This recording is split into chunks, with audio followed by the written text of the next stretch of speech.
Mabuhay Pilipinas, ito po ang Play Try TV, Kinito Henson po. This is part 2 of our special series on San Miguel Beer. First, napag-usapan po natin yung performance ng mga San Miguel Beer players on the Golden Gilas team sa Hangzhou Asian Games. Yun po yung part 1 natin. Ngayon naman, part 2, we're gonna be talking to more San Miguel players, but this time, kung ano pong expectations natin, expectations nila from San Miguel Beer in the coming PBA Commissioner's Cup. Panoorin po natin ito. Don't forget, like, share, subscribe. Play Try TV. Ito na siya mga Cup Play Try TV, ang nag-iisang 7-time MVP, Junemar Fajardo. Congratulations, salamat JMF. Salamat. Kraken, 7 times MVP, 9-time PBA champion, 4 times Finals MVP. Anong masasabi mo sa lahat ng mga nagawa mo at anong award ang pinakamahalaga para sa iyo? Sa totoo lang, blessed lang talaga ako na San Miguel ako din. Yan talaga yung dahilan kaya nakakuha ko ng mga awards na yun kasi malakas yung mga teammates ko, nakapasok kami. Malakas ka din sa taas. Siyempre kay God, di ba? Malakas tayo kay God. Then, ayun, nakapasa kami semis, nakapasa kami playoffs, nakapasa kami finals. So, nakakuha pa kami championship. So, ayun, blessed na talaga ako na sa San Miguel ako. So, ayun. Kraken, wala kang kakupas-kupas. Advance happy birthday, November 17, magta-34 ka na. Okay. Hanggang ngayon, kayod pa rin yung pinakita mo sa Gilas, sa Asian Games. Lahat ng taong Pilipinong humahanga sa'yo. Thank you. Kanina mo inaalay itong mga ginagawa mo sa loob ng court? Siyempre, una-una kay God. Kasi hindi naman ako makakarating dito kundi dahil kay God. And then, siyempre, sa family ko, especially sa mama ko, lahat ng games, anong gagawin ko on and off the court, didikit ko kay mama. So, ayan, sa pamilya ko, siyempre, sa mga taong naniniwala sa akin, at laging sumusuporta. So, ayan, para sa kanila yung ginagawa ko. Ayan, sana maging proud sila sa akin. Well, alam ko, very close ka sa mama mo at always we are praying for her, we're grieving. At alam natin, ang mama mo nagdadasal din and looking after you from upstairs. Pero nung nakakuha ka ng gold medal sa Asian Games, dinala pa po yun? At dun sa... dinala ko. Sa tomb ng mama mo. Tapos, anong sinabi mo sa kanya nung daladala mo yung medal?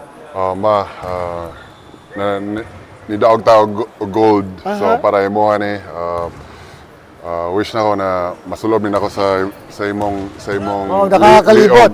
Wow, grabe.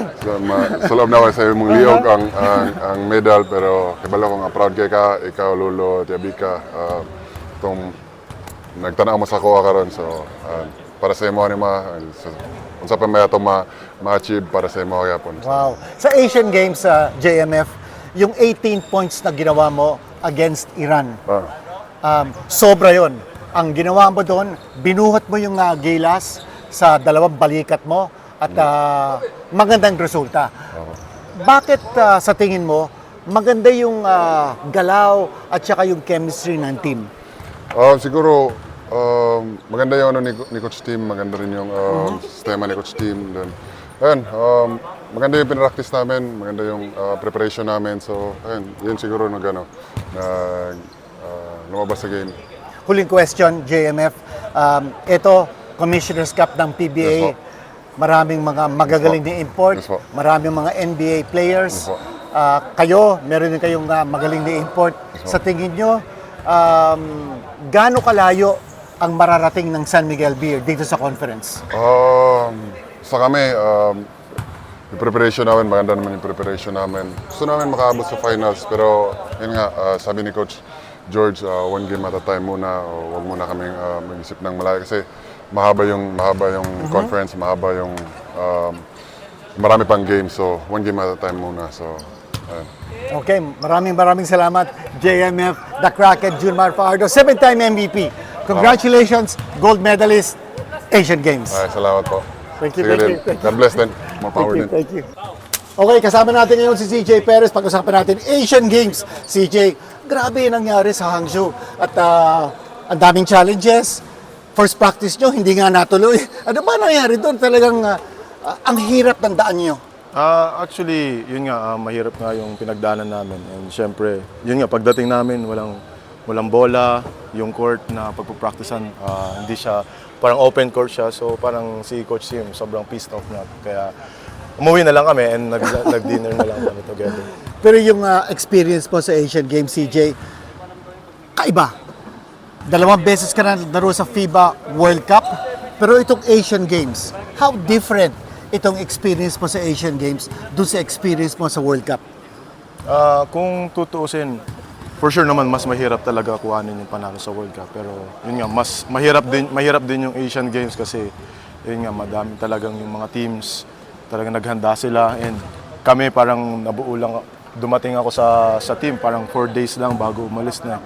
So parang sobrang challenge sa amin yun kasi yun nga, after 60 years, nakuha namin yung gold. So parang sobrang honored kami na nabigay namin yung gold sa Pilipinas. CJ, pag-usapan natin itong nangyari sa Gilas in that game against Iran na malaki yung lamang natin pero ang panalo natin 1 point lang. China, ang laki din ang lamang ng China sa atin. China, baliktad din. Tapos 1 point din ang victory natin. Tapos yung rematch sa Jordan. Gaano ka tamis yung panalo natin against Jordan? Sobrang tamis kasi parang merong isang talo and then may parang mananalo na pero muntik pa matalo parang and yun sa China matatalo na talaga kami noon pero we did yung depensa talaga and siyempre Justin Brownlee talagang he did his best para makuha yung panalo and maibigay yung makapasok kami sa gold And ayun, yung rematch parang sila coach pinaghandaan talaga nila. CJ, yung chemistry ng team, parang band of brothers kayo, parang magkakapatid kayong lahat. Paano nangyari yun? Gawa ba sa Inspire yung nandun kayo? Gawa ba ng motivation ni Coach Tim? Yung motivation ni Boss Al at saka ni Commissioner Willie? Ano ba nangyari? Actually, lahat yun nakatulong. Sila Boss Al, sila Pom, sila Coach Tim. Para magsama-sama kami talagang ginawa nila yung best nila para yung chemistry is mabuo. And syempre, yung mga players is professional. Professional, parang andali talaga magkipag-banding. And magkakakilala naman kami lahat, nagkakalabang kami. Pero pagdating doon, parang iisa kami. Iisang dugo. Parang binigay talaga namin yung best namin para makakuha ng gold And yun talaga yung pinaka-goal namin. Kahit nung una sinabi ni Coach Tim, mahirap pero kaya natin. Last question. Nasaan yung gold medal mo ngayon? Saan mo tinatago? Nasa sa mga staff ko ng mga sapatos and sa mga trophies ko. Doon lang siya. Yun, okay. Nakatambay lang siya doon. Siyempre, Congratulations, binibisita CJ. ko yun lagi. Binibisita pa yung gold medal. Ginaganon ko yun. CJ Perez, maraming salamat sa iyo. Thank you, sir. Thank you. Thanks. Kasama po natin ngayon, 2 stalwarts from our Golden Gilas team from the Hangzhou Asian Games, Chris Ross, Marcio Lassiter. But before we talk about the Asian Games, we want to find out more about this new position of Chris Ross, playing assistant coach of San Miguel Beer. How big is that role now for you, Chris? It's a blessing for me. I know not many people get the opportunity to do it, and I was blessed enough for Boss Al and Boss RSA to give me the job and not just give it to me, but trust in me and doing a good job. So the coaches have welcomed me. The players still welcome me. So I still have a couple more years, but I know that when I'm done playing, it'll be an easy transition over to the other side. Well, playing and coaching at the same time. That's pretty difficult. Yeah. I mean, that's a challenge. So how are you going to be able to mix it up? When you're inside, for instance, you're going to be the coach on the floor. But when you're on the sidelines, are you going to be relating with Coach George and Coach Leo and the rest of the guys? Yeah, for sure. I just think it's nothing that I haven't been doing. I feel like I've been doing coaching in some way ever since I've been on this team. So I don't think nothing changes because I feel like I've been doing that for the last 8 to 10 years. So now I can just be that bridge, get more trust from the coaches, get more trust from the players, and be the bridge from coach to player. Okay, last season, San Miguel Beer won 1 championship, went to 3rd place once, went to 4th place another time. So that's for 3 conferences. You made the semifinals, all 3 conferences. But you make it a habit to become the finals MVP. Chris, do you think that San Miguel Beer is going to go all the way to the finals in the Commissioner's Cup? That's the plan. We work hard for that. Every conference out, our goal is to win the championship, and we're working hard. The guys are working hard. We're somewhat healthy right now, but we know that we got to be playing the good ball at the right time, and our goal is a championship every conference, and anything less than that is a failure. So last year we got one. Some of the key guys, me, Marcio, and Junemar, we're at 9 championships right now, so we're looking for that 10th one. Hopefully it comes this conference. Okay, we're going to talk to you about the Asian Games momentarily, but first, let's talk over to Marcio Lassiter. Marcio, you played on the Philippine team that went to the Asian Games in 2010. That's right. Now, you've come back 13 years later to play on another Philippine team in the Asian Games, winning the gold medal. Now, what about that experience? That 13-year gap before winning this gold medal, how special was that? Very special.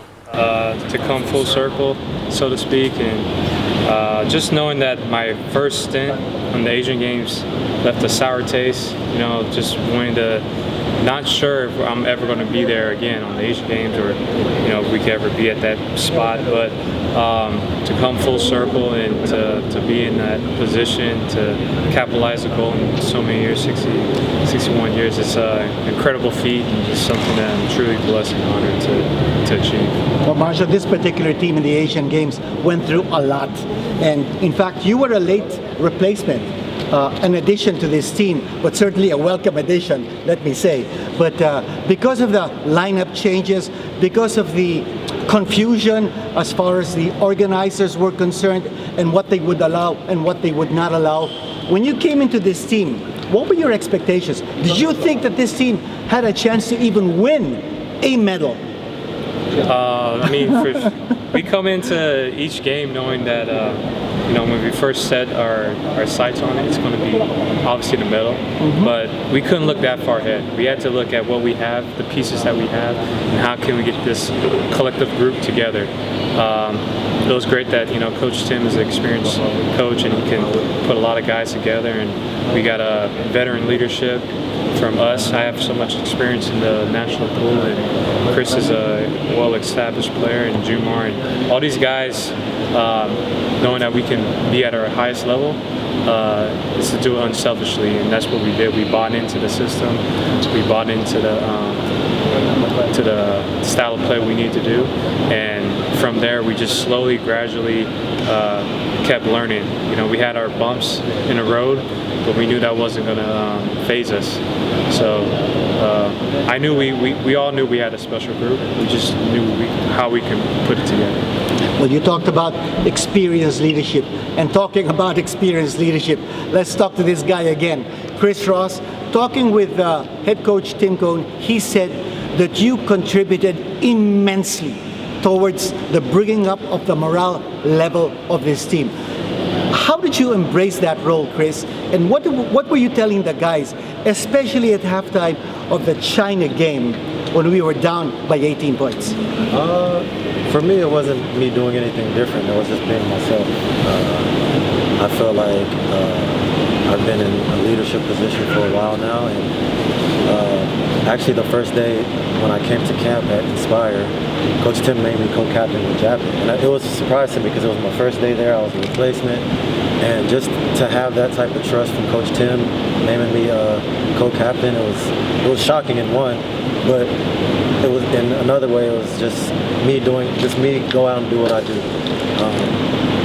A lot of the guys, I was probably the oldest guy on the team, so a lot of the guys have looked up to me for a while, and they respected me, and they respected what I had to say. So I really commend those guys because there was no ego from them. They really locked in, and whatever I had to say, they really listened. So sometimes you need a different voice from the coaches. You need a guy that will say things and the guys listen. I mean, I commend all the guys. It was really a team effort. Everybody bought in, and we came out and did done things. Well, Chris, I was at the ceremony when President Marcos gave you guys your checks. Yeah. What's the first thing that you bought with with the check that you got? Was it $1 million or was it $2 million? Oh man, I forgot. I can't count that high. It was a big check. That's all I know. It was a big check. Yeah, it was enormous. So what's the first thing you did when you got that check? What's the first thing that you bought? For me, I always give to my family. For me, I kind of have everything I need. I don't really want for much. So when I do get some extra money, I give to my house help, my driver, my mom, my family, my nephews and nieces that are in school right now. That I buy them things. For me, I've been blessed enough to really not need anything, so I just kind of share my blessings. Well, that's what makes Chris Ross such a special guy. And Marshall, what did you do with that giant check? Man, wish I could say the same for C, but I got about 4 kids in class and tuition fees, so probably the first thing I remember was probably tuition, man. Just send it to them because, you know, my kids' future is important, so I wanted to establish that and make sure they're, you know, in a good position. Well, Marshall and Chris, country is very proud of you, but set aside the Asian Games, let's talk about the PBA Commissioner's Cup. How far do you think San Miguel is going to go in this conference, and what do you like about your import, Ivan Ascom? Well, for us, like Chris said, our goal is always just to win a championship. You know, if we could put ourselves in that position to be into the finals, chances are we're in a good position. We can come on top. For Ivan, yeah, you know, he came in late. You know, he's getting adjusted. He's looking real well. He's a very he complements us. You know, he does a lot of great things for us on both sides of the floor, and that's what we expect and look forward to. And he's just gelling well with us. You know, guys like him, we're just welcoming him with open arms, and he's fitting pretty well right now. Your final message to the fans, Marcio Lassiter. Yeah, to the fans, please continue to support the San Miguel Beermen. We know you come out in crowds to watch us play, and hope that it's been a long time for, you know, some odd months, but we're going to put on a show for you guys for the PBA, so continue watching the San Miguel Beermen. Thanks very much, Marcio. And your final message, Chris Ross. For everyone that supported us in the Asian Games, we felt all your support. I read so many messages, and just want to say thank you for your unwavering support. Even after the loss, you guys still ran behind us. We want to say thank you for that. And for the San Miguel fans, hopefully we can make you guys proud. Go out there, add to our resume, add another championship, and hope to see you guys out. Thanks very much, Chris Ross, Marcio Lassiter. More power to you guys. Thank you. Maraming salamat po. Sana po nag-enjoy kayo dito sa ating part 2 of this 2-part series on San Miguel Beer. Nandito po tayo sa Inara Center, Antipolo. Again, this is Kinito Henson. Maraming salamat po. Don't forget, like, share, subscribe. Play It Right TV all the time. Salamat po.